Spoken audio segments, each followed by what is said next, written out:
10 years had passed since humanity walked away from galactic civilization, and Captain Ryan Murphy stood on the bridge of the Harmony's Dawn as it approached New Terra for the most important diplomatic mission in galactic history. The ship itself represented everything that had changed in the decades since human exodus. Designed collaboratively by all surviving species, powered by technologies that combined the best innovations from multiple civilizations, and crewed by beings who had learned to work as true equals.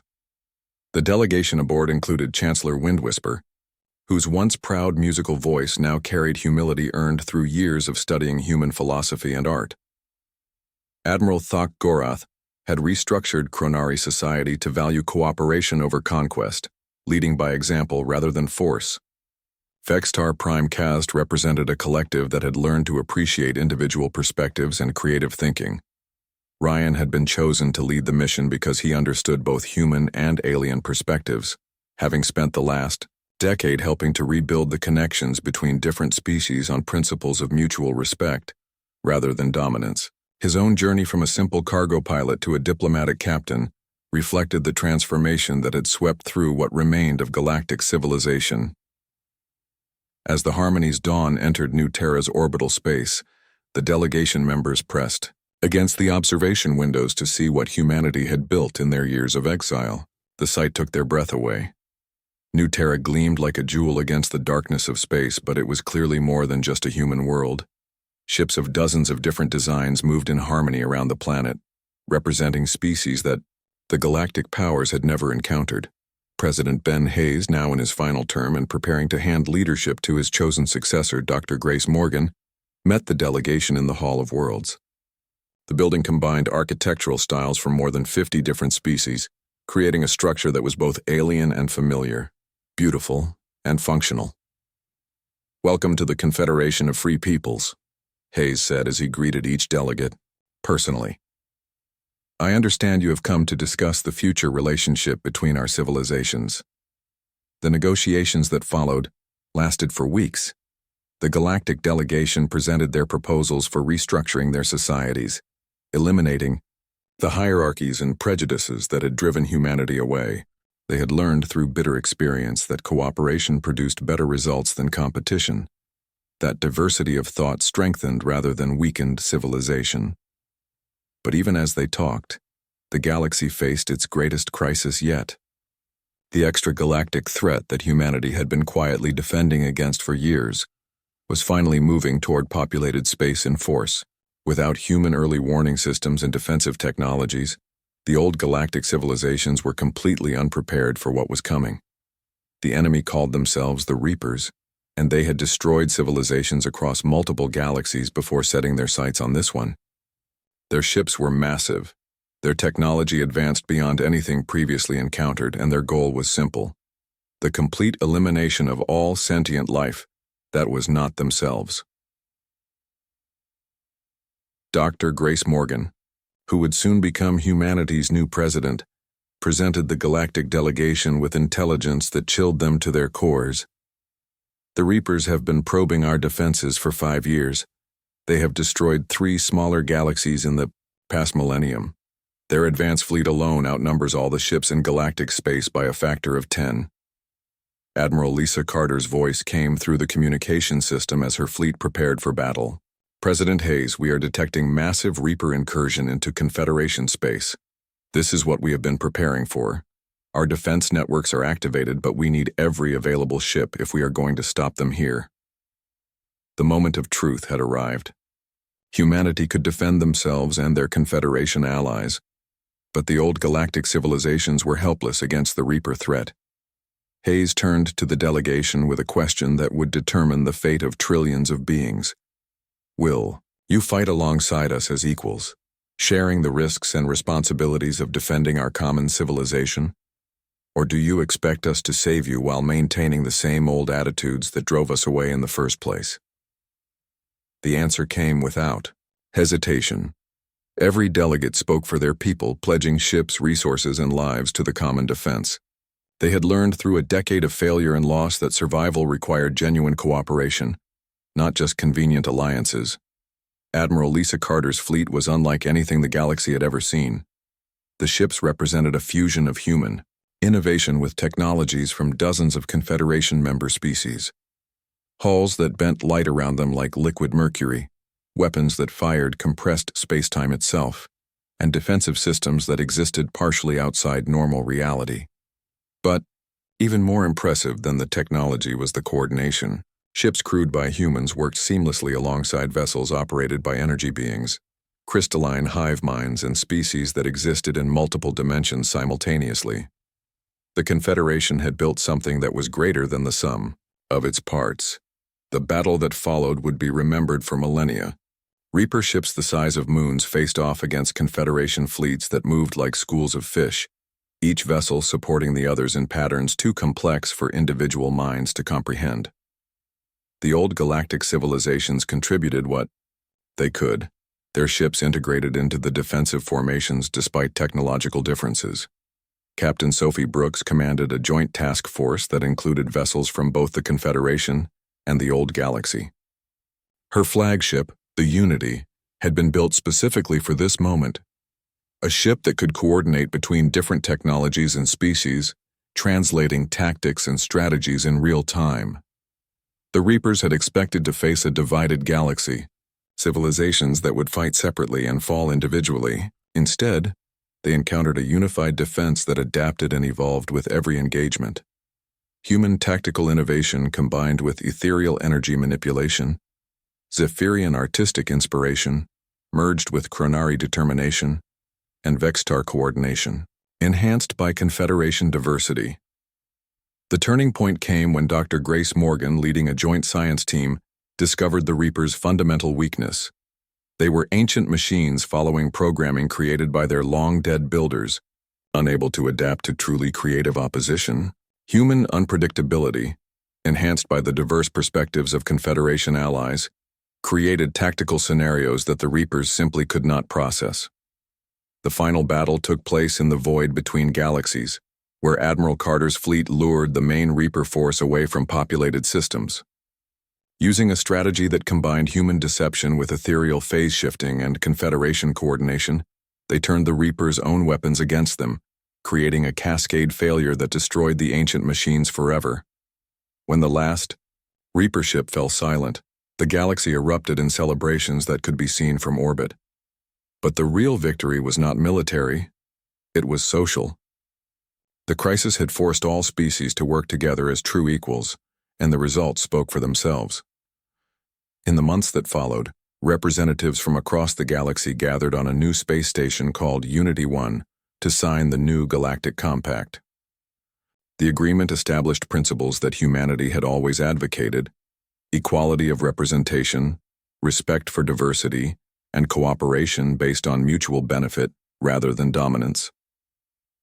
President Grace Morgan, now leading humanity's return to galactic civilization, spoke to the assembled delegates as they signed the historic document. "We are not returning as conquerors or as saviors. We are joining you as partners in building something better than what any of us could achieve alone." The compact restructured galactic government to ensure that no species could be marginalized or exploited, as humanity had been. Economic policies promoted cooperation over competition. Scientific research was shared freely among all members. Most importantly, the principle that diversity of thought and approach strengthened everyone was written into the fundamental laws of galactic civilization. Ryan Murphy, now appointed as the first human Confederation ambassador to the reformed Galactic Council, watched as ships from hundreds of species worked together to build new trade networks, research stations, and defensive installations. The galaxy was becoming something it had never been before, a true community of equals. The transformation was most visible in the schools that began operating throughout galactic space. Children of all species learned together, studying both the technical skills needed for space travel and the wisdom required for peaceful cooperation. Young humans and aliens worked side by side on projects that previous generations had thought impossible. In the great halls of Unity-1, their laughter echoed through corridors that had once known only the cold formality of diplomatic protocol. The galaxy had learned its greatest lesson through loss and redemption. That strength came not from dominance over others, but from lifting others up alongside yourself. The stars themselves seemed different now, their light carrying the harmony of civilizations that had finally learned to sing together rather than in competition. The silence of regret had been replaced by the music of cooperation. Commander Alex Stone piloted his merchant vessel through the empty space lanes that had once been the busiest trade routes in the galaxy. 2 years had passed since the human exodus began, and the silence was everywhere. Where thousands of ships had once moved cargo between star systems, now only a few desperate vessels struggled to maintain connections between increasingly isolated worlds. Alex was one of the last humans still operating in galactic space, but only because his ship carried supplies to refugee camps and disaster zones that other species had abandoned. His vessel, the Final Frontier, was designed for long-range missions and could operate without the support networks that other ships needed. The communication system buzzed with an emergency signal from the Zephyrian Confederacy. Speaker Wind Whispers, musical voice carried a note of desperation that Alex had never heard before. Any available vessels, please respond. The artistic colony of Melodia Prime is running out of food supplies. Our cargo ships cannot navigate the supply routes without human guidance systems. Repeat, Melodia Prime is facing starvation. Alex changed course toward the Zephyrian system, knowing he was probably the only ship in range that could help. The Zephyrians had built their civilization around beauty and creativity, but they had never learned to manage the practical details of keeping people fed and supplied. Human logistics companies had handled those boring necessities for them.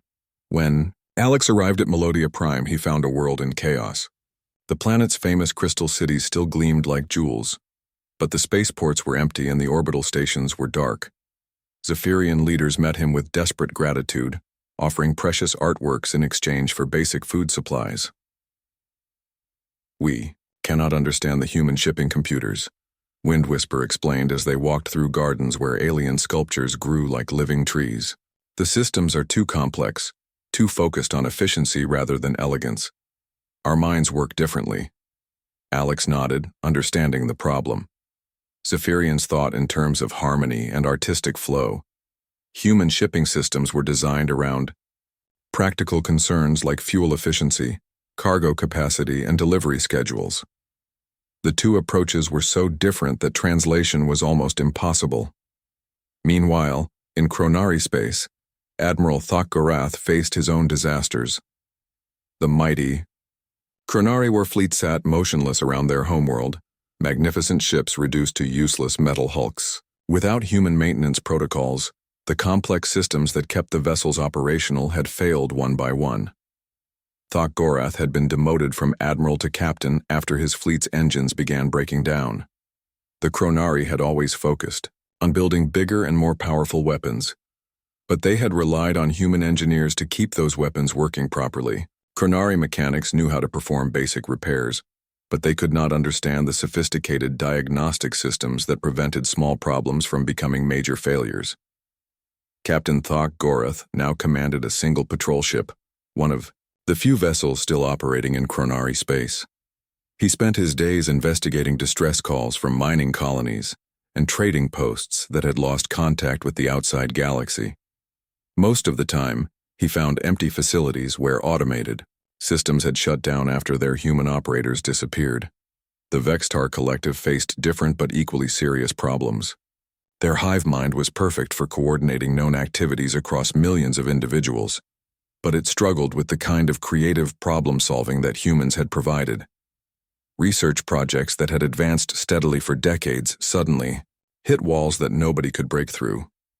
Dr. Hive Mind Section 7 worked frantically in the laboratories that humans had abandoned, trying to continue experiments that had been on the verge of major breakthroughs. The equipment was all there, and the Vextar Collective had access to all the published research. But something was missing, some spark of innovation that had made human scientists so valuable. The collective could process vast amounts of data and identify patterns that individual minds might miss. But when faced with truly new problems that required thinking in completely different ways, the hive mind found itself going in circles. Human researchers had always been the ones to suggest the unexpected approaches that led to breakthrough discoveries. Dr. Amanda Foster watched the galactic collapse from her hidden research station in the neutral zone. She was one of the few humans who had chosen to stay behind, not out of loyalty to the galactic civilizations, but to study what happened when humanity withdrew from the larger community. Amanda's research station was disguised as a small asteroid, invisible to most detection systems. From there, she could monitor communications across the galaxy and document the cascading failures that followed human departure. Her findings were transmitted back to the human fleet through quantum channels that alien technology could not intercept. The data was disturbing but not surprising. The galactic economy had shrunk by 40% in 2 years.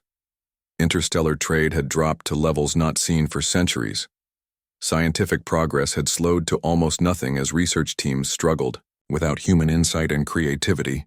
Most seriously, the Galactic Council had effectively collapsed as member species blamed each other for the crisis.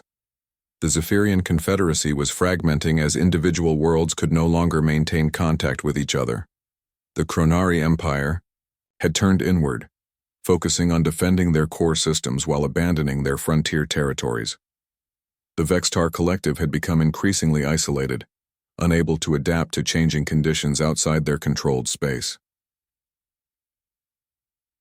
The breaking point came when a Zephyrian exploration ship encountered a previously unknown alien species near the galactic rim. The new aliens called themselves the Devourers, and they lived up to their name. They attacked without warning, using weapons that could tear apart entire ships in seconds. The Zephyrian crew tried to follow standard first contact protocols, but those protocols had been written by human diplomats who understood how to communicate with hostile alien species. The Zephyrians were artists and philosophers, not warriors or negotiators. They had no idea how to deal with creatures that responded to peaceful overtures with immediate violence. The Devourer attack spread across 3 star systems before the remaining galactic forces could mount any kind of effective defense. Chronari warships arrived too late to save the Zephyrian colonies, and their weapons proved ineffective against Devourer technology. Vextar collective intelligence was useless against enemies who thought and acted as individuals rather than as a coordinated group. Captain Sophie Brooks commanded one of the few joint species vessels still operating, a research ship crewed by representatives from multiple alien civilizations. Her ship, the Second Chance, arrived at the battle zone just as the last Zephyrian defenders were being overwhelmed. Sophie had worked with human tactical advisors for years and had learned to think the way humans did when facing military crises. Instead of attacking the Devourer ships directly, she used the environment against them, triggering a solar flare that disabled their technology long enough for the surviving defenders to escape. But the victory was temporary. The Devourers regrouped and continued their advance, and the galactic forces had no effective strategy for stopping them.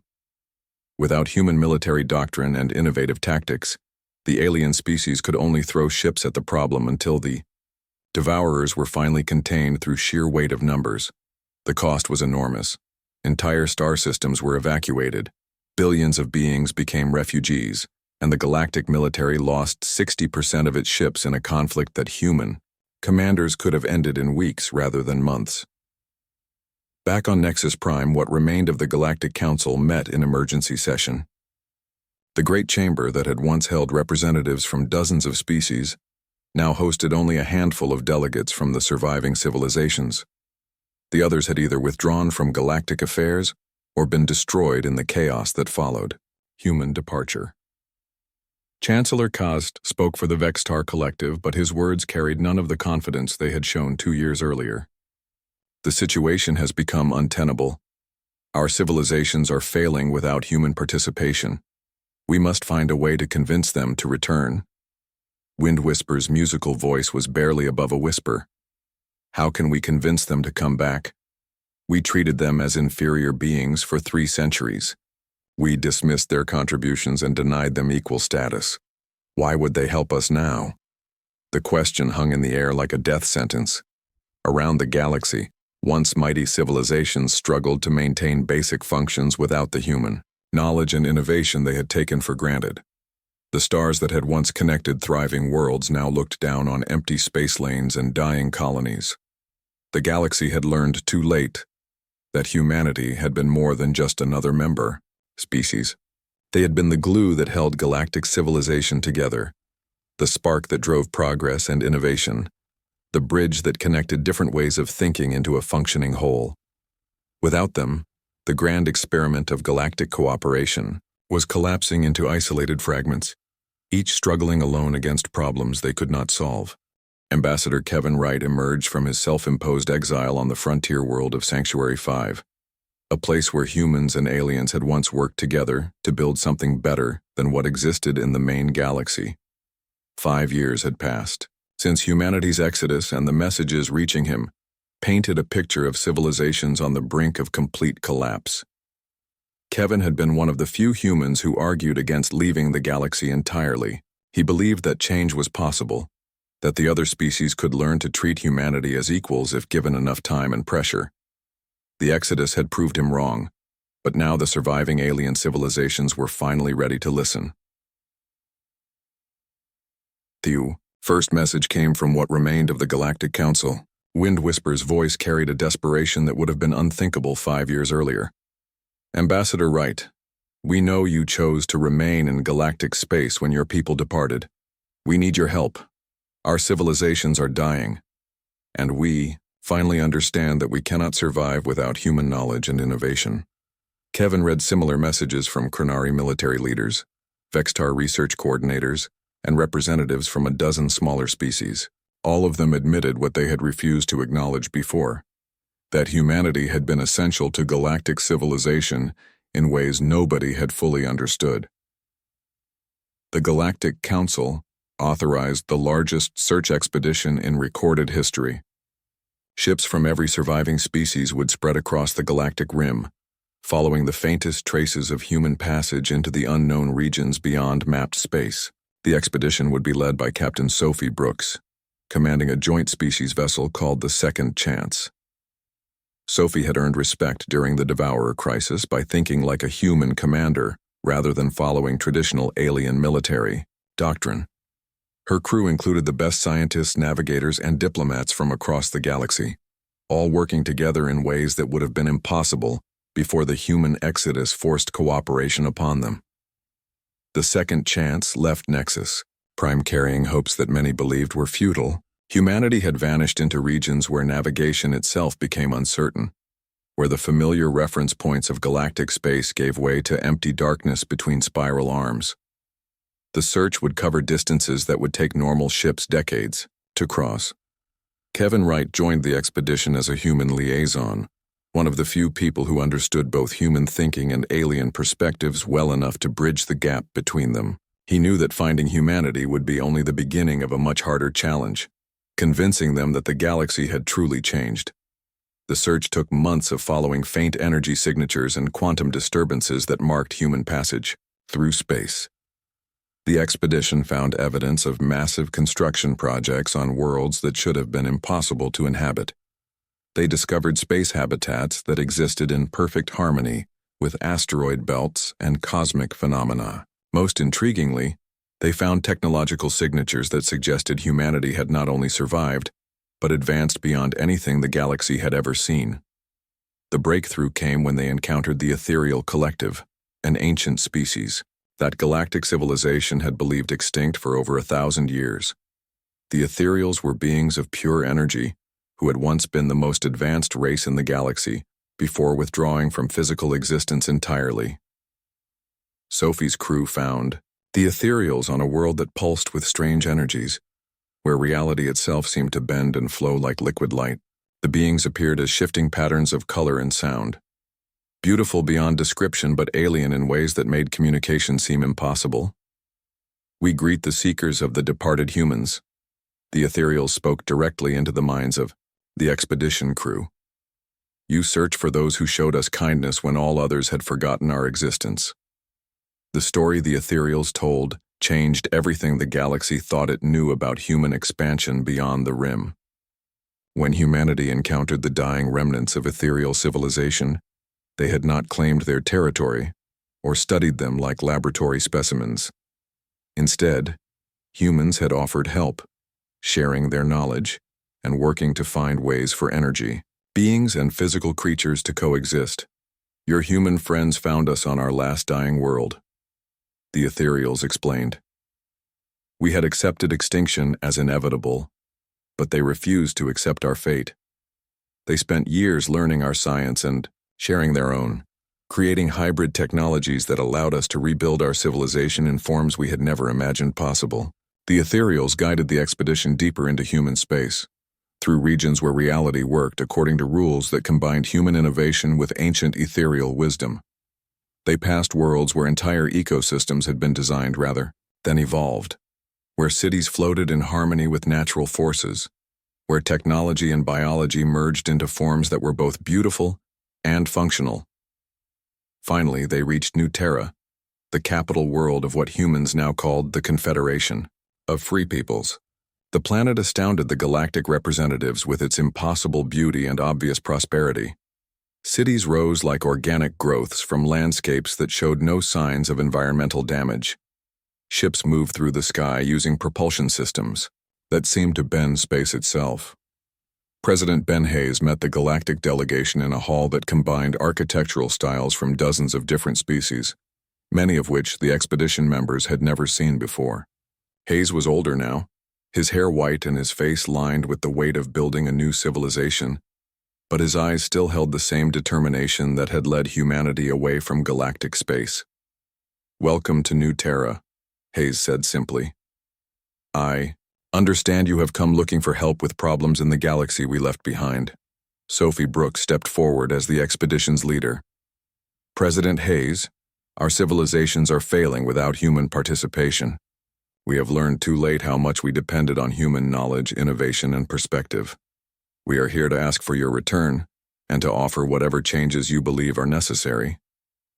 Hayes considered her words carefully. Around the hall, representatives from species the galactic delegation had never encountered watched the proceedings with obvious interest. The Human Confederation had grown far beyond its original borders, welcoming any species that embraced principles of cooperation and mutual respect. "The galaxy you describe sounds very much like the one we left," Hayes replied. "What assurance do we have that anything has truly changed? What reason do we have to believe that humanity would be treated as equals rather than convenient servants?" The question sparked hours of discussion as alien representatives outlined the changes that had occurred since human departure. The rigid hierarchies that had dominated galactic civilization were breaking down as species learned to work together or died separately. The casual racism that had dismissed human contributions was being replaced by desperate recognition of human value. Captain Sophie Brooks presented detailed proposals for restructuring the Galactic Council to ensure equal representation for all member species. Economic policies would be revised to reward cooperation over exploitation. Most importantly, the fundamental principle that diversity of thought strengthened civilization would be written into the new Galactic Constitution.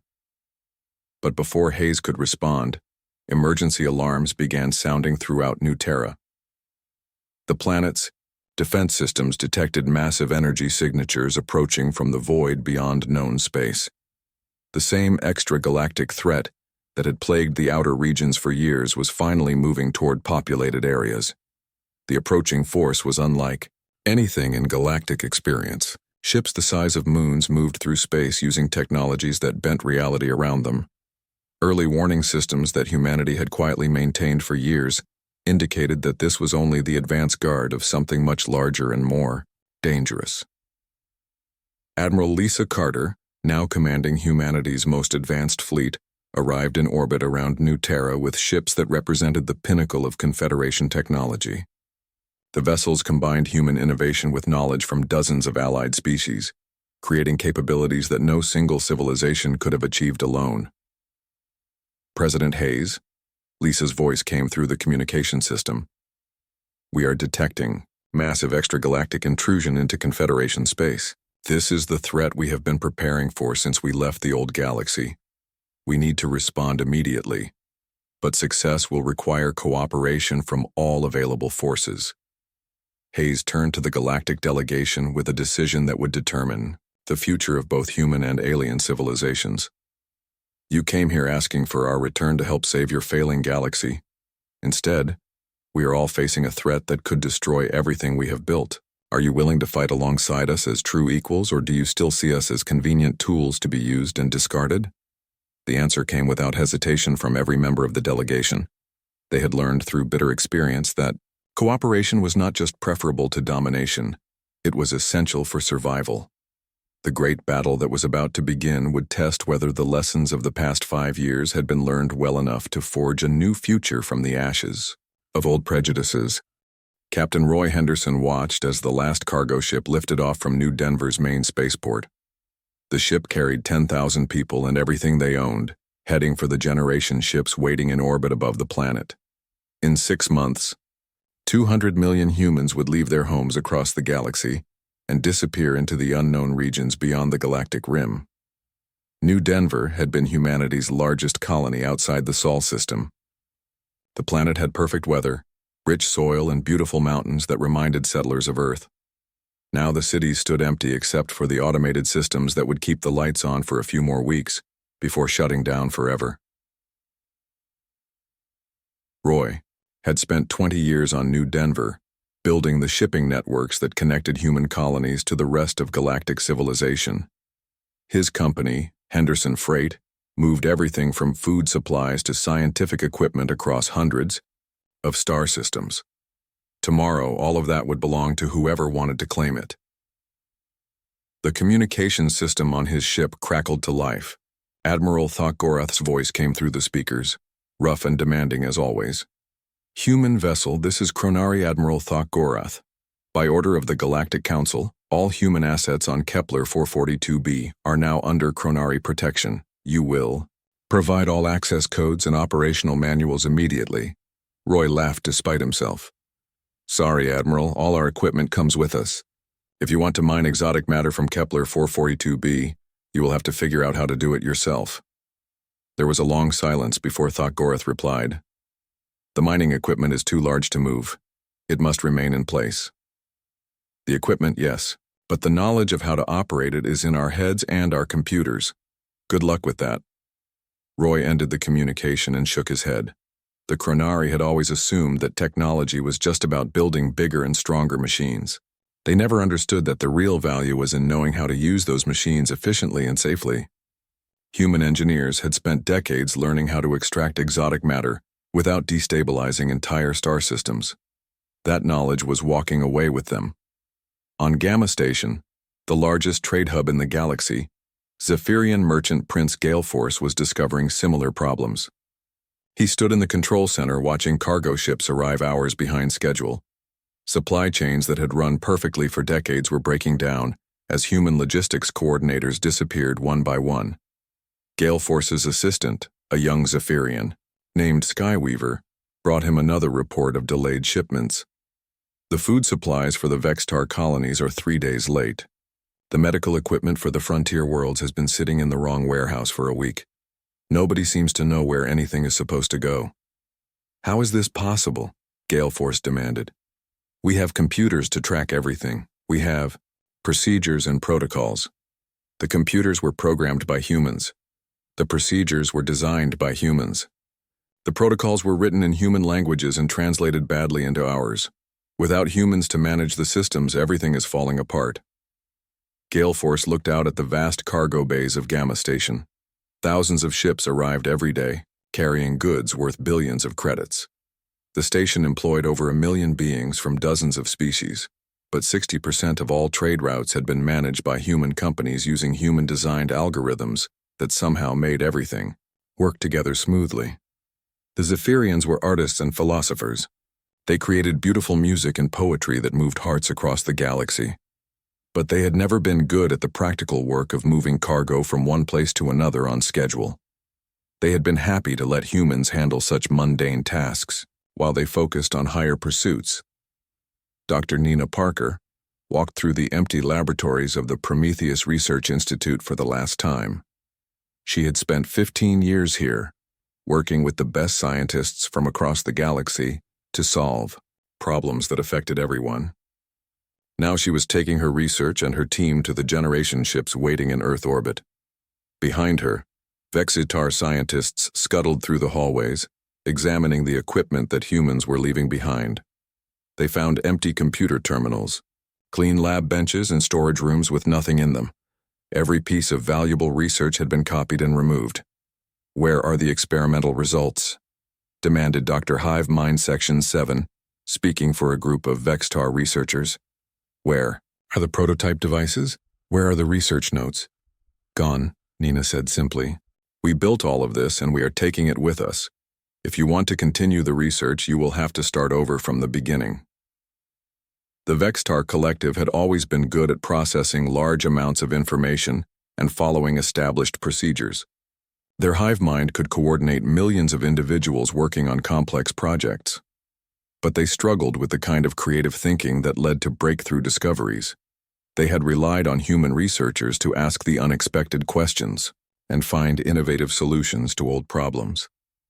On Earth, President Ben Hayes stood before the largest crowd ever assembled on the planet's surface. Every major city was connected by video link as he addressed humanity's homeworld for the last time as its leader. "Today we begin the greatest journey in human history. Not just a journey through space, but a journey toward a better future. We are leaving behind a galaxy that refused to treat us as equals despite everything we contributed. We are going to build something new, something better, something based on the values that have always made humanity strong." Behind him, the massive, generation ships rose into the sky like silver mountains. Each ship could carry 50 million people and everything they needed to build new worlds. The ships used fusion drives that humans had invented, quantum navigation systems that humans had perfected, and artificial intelligence constructs that no other species fully understood. The technology looked simple from the outside, but it represented centuries of human innovation. Other species had tried to copy human designs before, but they always missed something important. Humans had a way of thinking about problems that was different from every other species in the galaxy. They could see connections that others missed and find solutions that seemed impossible until someone actually tried them. Captain Helen Wright commanded the first-generation ship to leave Earth orbit. The UES New Horizon carried 20 million people and would be home to them for the decades it would take to reach their destination, beyond the galactic rim. As Earth fell away behind them, Helen knew they were carrying more than just people and supplies. They were carrying humanity's hope for a better future. The ship's AI, designed by human programmers who understood both logic and intuition, calculated their course through regions of space that no galactic civilization had ever explored. They were heading for a place where humanity could build new worlds according to their own values, instead of ancient alien prejudices. Back on Nexus Prime, the Galactic Council was holding an emergency session. Representatives from major species were arguing about how to manage the chaos that human departure was causing throughout their territories. Trade routes were failing, research projects were stopping, and entire industries were discovering that they depended on human knowledge and expertise more than anyone had realized. Chancellor Cast spoke for the Vexitar Collective. "This situation is temporary. We will adapt to the absence of human participation in galactic affairs. Our combined knowledge and abilities are sufficient to maintain civilization." But even as he spoke, reports were coming in from across the galaxy. Chronari mining operations had shut down because nobody knew how to operate human-designed equipment. Zephyrian trade networks were collapsing as cargo ships wandered lost through space. Research stations were going dark as experiments failed. Without human oversight, the galaxy had grown used to human contributions over 3 centuries. Humans had built the infrastructure that connected distant worlds. They had solved the technical problems that kept trade flowing smoothly. They had made the discoveries that improved life for everyone. Now all of that was walking away into the darkness between the stars, leaving behind empty worlds and broken systems that nobody else knew how to fix. Captain Jake Morrison stood on the bridge of the Terra's Voice and looked at the message in his hands. The paper felt heavy, even though it weighed nothing at all. He had read it 10 times already, but the words still seemed impossible to believe. After 300 years of working together with alien races across the galaxy, humanity was about to walk away from it all. The ship moved quietly through space toward Nexus Prime, the great station where the Galactic Council met to make decisions. For billions of people across thousands of worlds, Jake had made this trip many times before, carrying messages of trade agreements, peace treaties, and scientific discoveries. Today was different. Today he carried humanity's goodbye letter. Ambassador Lisa Carter walked onto the bridge and stood beside him. She wore her formal blue uniform with the Earth symbol on her shoulder. Her face looked tired, as if she had not slept for days. She probably had not. The decision to leave the galactic community had taken months of debate on Earth and in every human colony across space. "Are you ready for this?" Jake asked her. Lisa nodded slowly. "I have been ready for this for 20 years, ever since they refused to listen to us about the Kepler mining rights. Ever since they gave our research credit to the Zephyrians. Ever since they treated us like children who should be grateful for any scraps they threw our way." Jake remembered those incidents well. Humans had discovered a new way to extract energy from certain types of stars without damaging them. The process could power entire star systems for thousands of years. When they presented it to the Council, the Zephyrian representatives claimed they had been working on the same idea. Somehow the Council decided to give the Zephyrians full credit and control over the technology. Humans got nothing except permission to buy the energy at high prices. The Terra's voice entered the massive docking bay of Nexus Prime. The station stretched for hundreds of kilometers in every direction. Ships from dozens of different worlds moved in and out like busy insects around a hive. Most of them were cargo vessels carrying goods between the star systems. Many of those ships belonged to human companies, though few people bothered to notice that anymore. Lisa gathered her papers and prepared to leave the ship. The message she carried was simple and direct. Humanity was withdrawing from all galactic treaties. They would close their colonies to alien visitors. They would stop sharing their technology and research. They would end all trade agreements. Most importantly, they would leave the galaxy entirely and find somewhere else to build their civilization. The council chambers were enormous, with seats arranged in a great circle around a central speaking platform. Representatives from 12 major alien species sat in their designated areas. The Zephyrians looked like tall, thin people with wings made of what seemed like colored glass. They moved gracefully and spoke in musical voices that many found beautiful. The Chronari were huge and covered in thick gray skin like armor. They valued strength above all else and respected only those who could fight well.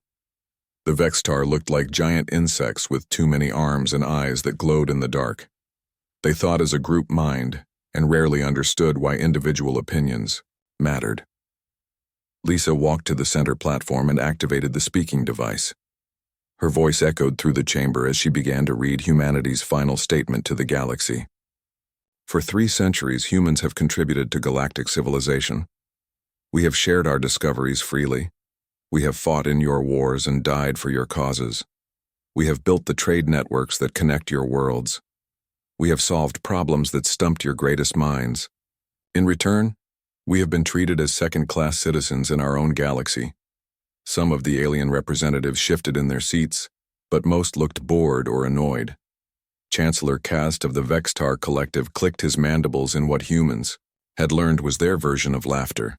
Lisa continued reading. Our colonies are restricted to the harshest worlds while prime planets go to species with older claims. Our merchant ships face taxes and inspections that others avoid. Our scientific achievements are credited to others or dismissed entirely. Our requests for equal representation in this council have been denied 47 times. Wind Whisper, the Zephyrian speaker, fluttered her wings impatiently. These complaints are nothing new. Humans always want more than they deserve. Perhaps they should focus on being grateful for what they have been given. What we have been given? Lisa's voice grew harder. We have earned everything we have and more besides. But earning respect seems impossible in this galaxy. So we are leaving. Admiral Thok Gorath of the Chronari stood up, his massive frame casting a shadow across half the chamber. Good. The galaxy will be more peaceful without constant human whining. Where will you go? Back to your little blue world to hide? Lisa smiled, but there was no warmth in it. We are going beyond the galactic rim, to build something better than what exists here. Something based on merit and mutual respect, rather than ancient prejudices and political favors. Chancellor Kast spoke for his collective. This is surely a bluff. Humans cannot survive outside galactic civilization. You need our trade networks, our technology, our protection. You will be back within a year, begging for readmission. We shall see, Lisa said simply. She placed the formal withdrawal documents on the platform and walked away. Behind her, the alien representatives began discussing how to divide up human territories and assets. They talked about which species would take over the human colonies and who would get access to human research facilities. As Lisa walked through the great corridors of Nexus Prime for the last time, she passed the memorial wall where the names of those who died defending galactic civilization were carved in stone. Humans had died in 3 major wars and countless smaller conflicts, but their names were nowhere to be seen. Other species had made sure their own heroes were remembered while human sacrifices were forgotten. Back on the Terra's Voice, Jake prepared for departure. Around them, alien ships continued their busy work, unaware that they were witnessing the end of an era. In a few months, the first human colony ships would disappear into the void beyond the galaxy's edge. In a year, every human world would be empty except for automated systems shutting down the infrastructure they were leaving behind. The ship pulled away from Nexus Prime and set course for Earth. Lisa stood at the observation window, watching the great station grow smaller in the distance. Soon it would be someone else's problem to maintain galactic peace and prosperity. She wondered how long it would take them to realize what they had lost.